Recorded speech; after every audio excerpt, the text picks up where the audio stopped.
मस्तपैकी ताजीतवाणी अशी प्रफुल्लित अशी सकाळची सुरुवात झालेली आहे। उंबरठा पूजन करून घेते। तर हा आजचा व्हिडिओ आहे ना, तो संकष्टी दिवशीचा आहे। संकष्टी चतुर्थी होती त्या दिवशीचा। कारण संकष्टी चतुर्थी दिवशी जो आपला आला व्हिडिओ तो बेंतूर वगैरे आणि त्याच्या आधी केलेला तो व्हिडिओ होते। कारण 2 दिवसाचा व्हिडिओ मी एकदम एका दिवशी टाकलेला आणि हा संकष्टी चतुर्थीचा व्हिडिओ आज येतोय।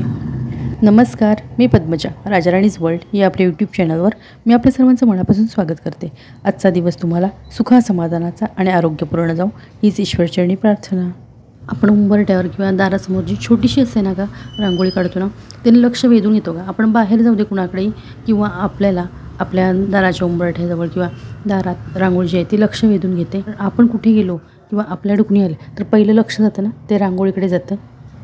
उंबरठा पूजन वगैरे झालं, रांगोळी वगैरे काढून घेतली आणि आता तुळशीची पूजा करून घेते लगेच। काय वेळेला होतं काय, उंबरठा पूजन करून नंतर करेन म्हटलं की दुसरं काहीतरी काम म्हणजे आपण चालू केलं की ते राहून जातं आणि काही वेळेला आपल्याला वेळानं पण करावं लागतं, कारण नाही इलाज असतो काही वेळेला। पण चटकन करून घेतलं की मग बरं वाटतं आपल्याला पण सकाळी सकाळी।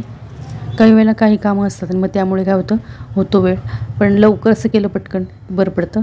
तर या आता शेंगा आहेत, भुईमुगाच्या शेंगा। तर त्यांना मी थोड्या वेळ असं पाण्यात ठेवलेल्या, म्हटलं माती, कारण भरपूर माती होती, म्हटलं माती जाईल म्हणून एक 10 मिनटाच्या पाण्यात ठेवलेला। तर केवढी ती माती निघाली म्हणजे, आणि आता मी एक 2-4 वेळा तर धुवून घेणार आणि माती निघेल बघा। दाखवते डिशमध्ये पण, ही पाण्यात ठेवले मी, डिशमध्ये पण 5 मिनटं झालं असं ठेवून घेतलेलं आहे। तर त्यात पण पाणी दिसत असेल बघा, माती अशी आहे। भुईमुगाच्या शेंगात म्हणजे माती असणारच, ते काय नवीन नाही। पण आपण जर अशा एवढ्या हे असतील तर धुवून घ्यायला पाहिजे। एक 2-4 वेळेला तर धुतलं ना तर किती पाणी निघते बघा ते मातीचं। जमिनीच्या वर होतात त्या वनस्पतीवर तर केवढी असते माती, मग हे तर जमिनी खालचं असतं त्यामुळे असणारच माती। बटाटे वगैरे म्हणा तर याला माती आहे ती सगळी बघा धुवून तशी काढते, जेवढी निघेल शक्य तेवढी धुते आणि मग आता उकडायला ठेवणार आहे। आज काही उपवास नाही आहे, पण संध्याकाळच्या वेळेत मुलांना वगैरे खायला द्यायला बरं पडतं किंवा आपल्याला खायला बरं पडतं संध्याकाळच्या वेळेत। आता शेंगेचा कलर बघा म्हणजे छान वाटते बघा, अशी बघितलेल्यापेक्षा छान वाटते। आता भरपूरसं मीठ घालते आणि कुकरमध्ये शिजवून घेते। तर आजचं जेवण सकाळी वगैरे काय केलं ना ते शेअर केलेलं नाही, फक्त रांगोळी वगैरे आणि ह्या शेंगा उकडत ठेवल्या ते म्हणजे शेअर केलं तुमच्याशी, कारण नवीन काहीतरी असेल, वेगळं असेल तर शेअर करायला छान वाटतं। तर शेंगा भुईमुगाच्या उकडायला तर जनरली आपण काय करतो, दूध बसतो, त्यापेक्षा दूध बसण्यापेक्षा ना एक 10-10 मिनटं ठेवायच्या शेंगा अशा पाण्यात आणि 10 मिनटांनी काढायच्या की बरीचशी माती खाली तळाला बसते, म्हणजे दूध बसायला ते वेळ नाही आपला जात। आणि शेंगा मी कुकरला उकडून घेतल्या आणि आता मी तुम्हाला संध्याकाळच्या वेळेला म्हणजे जवळजवळ रात्रच झाली आहे भेटते, कारण संकष्टीचं आपल्याला नैवेद्य करायचं आहे। तर तो नैवेद्य करायला म्हणजे चालू केलेलंच आहे, तिकडे वरणाचं कुकर वगैरे दिसत असेल आणि त्या बाजूला आहेत ना ते बटाट्याची जी कापं असतात ती करायला ठेवलेत आणि या बाजूला भजी तळते, कारण कापं पण गरम पाहिजेत आणि भजीही गरम पाहिजेत। तर ही कापं, बटाट्याची कापं करते, वरण केलेलं आहे आणि भजी, बटाट्याची भजी, शिरा, भात असं आज मेनू आहे। संकष्टी आणि दाखवून आले गोळ्या वगैरे सुद्धा आता ते चालू आहे, त्यामुळे जरा असं सूप कमी दिसेल।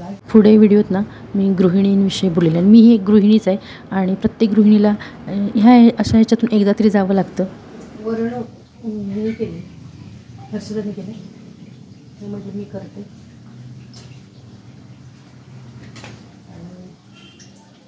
आणि गाऊन तुम्हाला तोच दिसत असेल तर आपलं काय असं होतं, एक दिवस आड येतं त्यामुळे काय वेळेला तो जाऊन येतो असं होतं।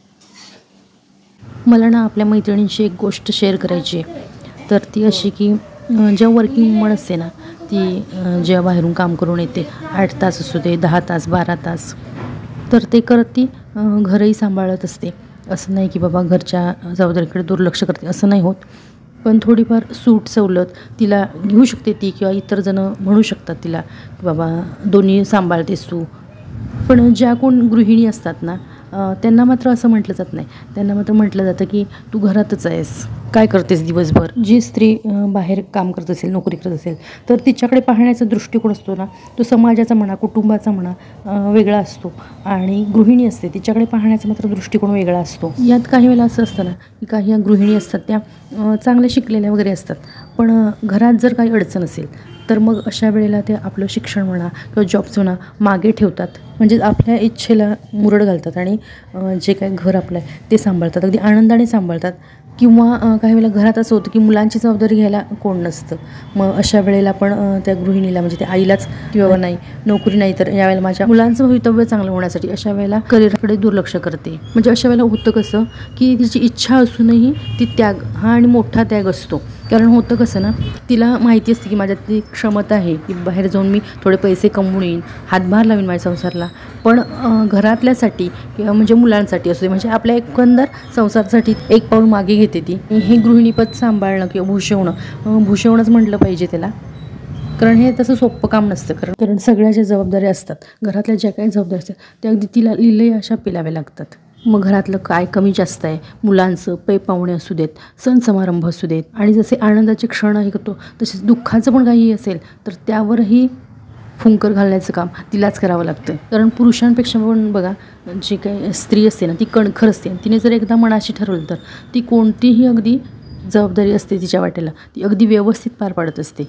बाहेरून पैसे मिळून नाही आणले म्हणून ती काही गृहिणी तिला कमी लेखू नये. कारण घरातल्या ज्या काही जबाबदाऱ्या असतात ना त्या खूप महत्त्वाच्या असतात आणि अशा वेळेला आपणहून त्याग करणे ही खूप मोठी गोष्ट आहे. या बाबतीत कसं फक्त बायकांविरुद्ध असं म्हणतात ना की एक बाईच बाईची हे असते, पण तसं नाही. या वेळेला जेव्हा गृहिणी म्हणून आपण हे करत असतो तेव्हा म्हणजे सगळा समाजच तिला त्या दृष्टीने बघत असतो. मुलं असू देत, वयस्कर माणसं असू देत किंवा पुरुष असू देत. एखादी जर स्त्री काम करत असेल तिच्याकडे पाहण्याचा दृष्टिकोन वेगळा. आणि गृहिणी म्हणजे हिला काय येतं, ही बाबा काय घरातच असते ना. पण घरात ती ज्या जबाबदाऱ्या पार पाडत असते ना ते तुम्ही पैसे देऊन सुद्धा इतर कुणी करणार नाही. कारण कामवाले जरी असले, कामवाल्या मावशी असतात, त्या ठरलेलं काम ठरलेल्या वेळेत करणार. पण जी गृहिणी असते ना ती सकाळपासून रात्रीपर्यंत सगळं करत असते. एक वेळ ती स्वतःकडे दुर्लक्ष करेल, पण बाकी सगळ्या गोष्टी व्यवस्थित अगदी टाईम टू टाईम करत असते. आणि यासाठी ती कोणताही मोबदला घे. तर या सर्व गोष्टींची जाणीव ठेवून प्रत्येकानेच तसं तिच्याशी वागलं पाहिजे. की कारण एक कमी लेखलं जातं, गृहिणी जी असते ना तिला कमी लेखलं जातं किंवा त्यामुळे गृहिणीलाही वाटायला लागतं की नाही बाबा मी काही करत नाही आहे. त्यामुळे गृहिणींनी सुद्धा स्वतःला कमी लेखू नये. शिरा केला, मोठ्या रव्याचा शिरा केला. तर आज नैवेद्याला ना खीर किंवा मोदक करता आले नाहीत, तर वरण भात, बटाट्याची भजी, काप बटाट्याचे आणि मोठ्या रव्याचा शिरा असा नैवेद्य केला. आणि मग नैवेद्य दाखवून आरती वगैरे केली. हर्षदा म्हणत होती तोपर्यंत मी करते आरती, पण नंतर आम्ही तिघांनी मिळून आरती केली. तर आजचा व्हिडिओ आवडल्यास नक्की लाईक, शेअर आणि आपल्या यूट्यूब चॅनलला अजूनही सबस्क्राईब केलं नसल्यास प्लीज सबस्क्राईब करा. किंवा हा व्हिडिओ तुम्ही नवीनच पाहत असल्यास प्लीज सबस्क्राईब करा. पुन्हा भेटू अशाच एका नवीन व्हिडिओसोबत. तोपर्यंत नमस्कार.